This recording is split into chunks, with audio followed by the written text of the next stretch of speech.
Hey guys, it is Yuno, and I have a synth tutorial. We're gonna kind of change it up from all the mixing and mastering, and we're gonna get into synthesis today and some sound design. We're gonna make this patch in a little bit.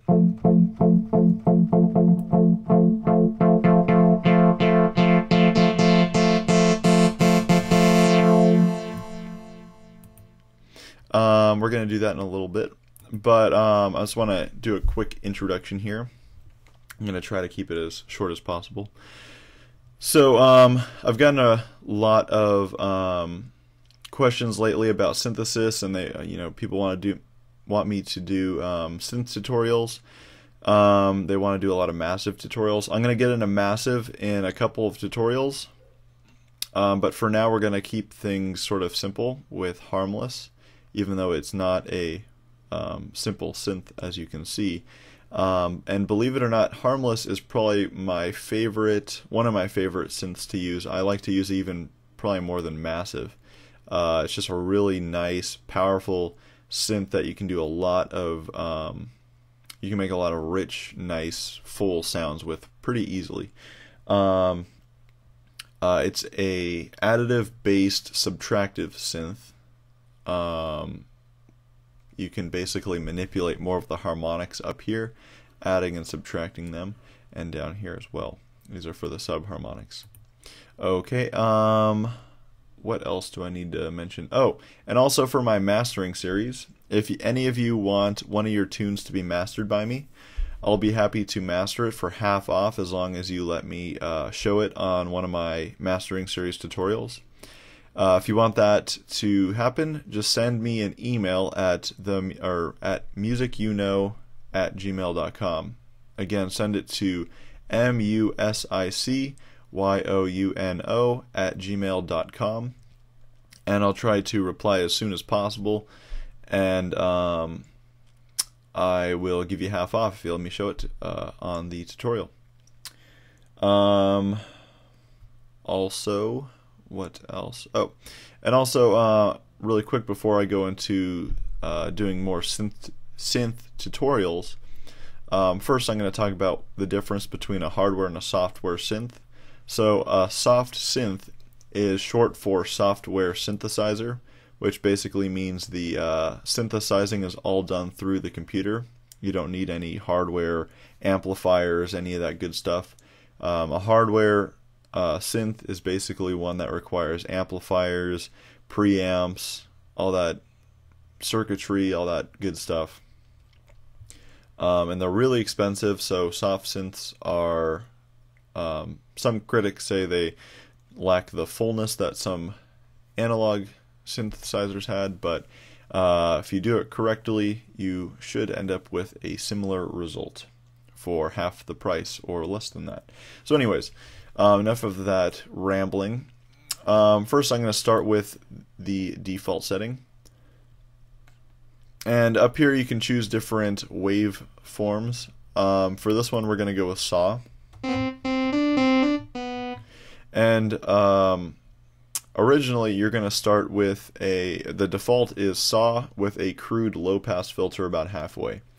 Crude low pass filters basically are really steep filters. Classic, that's more of a analog style filter, and then there's a bunch of various different types of low pass and phaser filters down at the bottom here. But for this one, I believe we're going to go with a classic. Also, right here, this section right here modulates or moves the filter automatically. This is the filter envelope section. So if you want the filter to be moved more, to modulate more, to have more of an envelope, you would turn this button right here up, this knob. If you want it to, well, turning it down would also do the opposite, but it would give you a similar effect, believe it or not. But we're going to turn it up for right now. You can already hear there's a little bit of a envelope on it already. This decay right here basically is the timing for that. So let me demonstrate. That's just like a straight saw wave being played with a filter on it.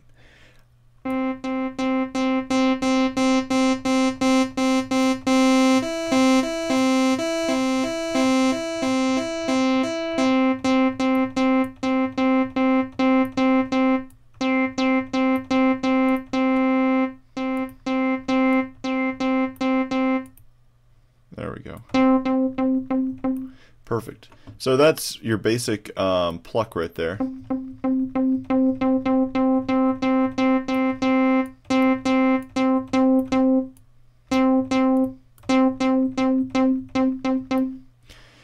So what I basically did there, I turned the amount up, so that makes the envelope affect the filter more.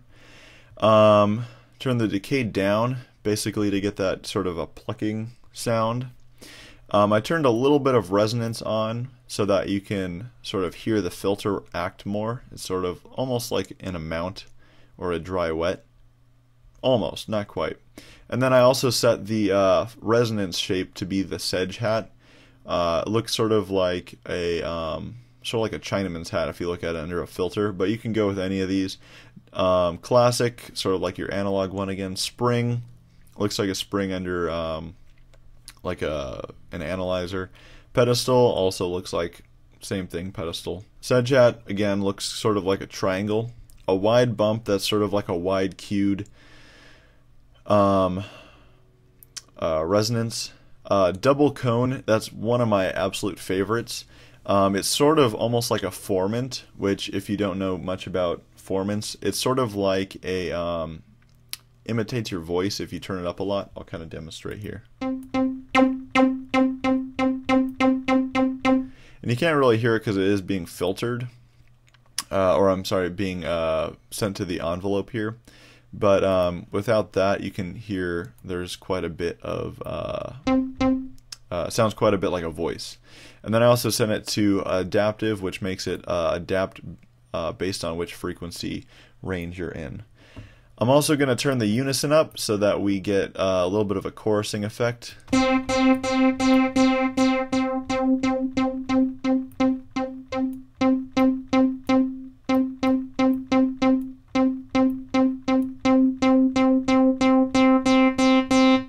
And then we can also turn some chorus on. I'm going to go for the thick. I'm going to just barely do it. I already kind of know these settings.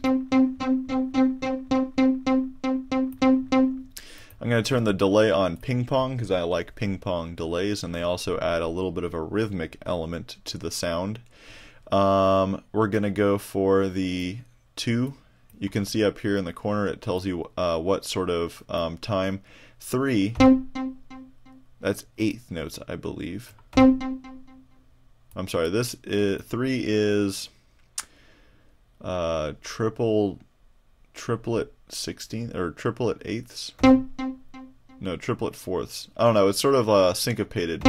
That's for sure. 4 is quarter notes. 2 is 8th notes. I'm gonna go with that. I'm gonna turn the volume down a little bit. I'm gonna go with a little bit of reverb here. I like the venue. Turn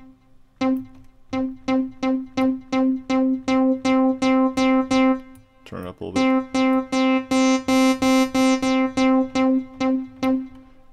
And then we're also going to do a little bit of compressing. The compression on this is really quite unique. There's limiting, which basically prevents you from clipping.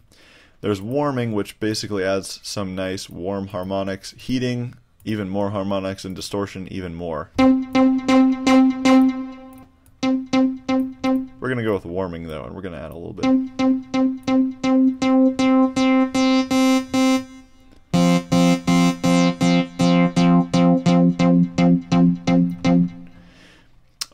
But yeah, that's basically the patch more or less. You can even add a little bit of bass by turning this up.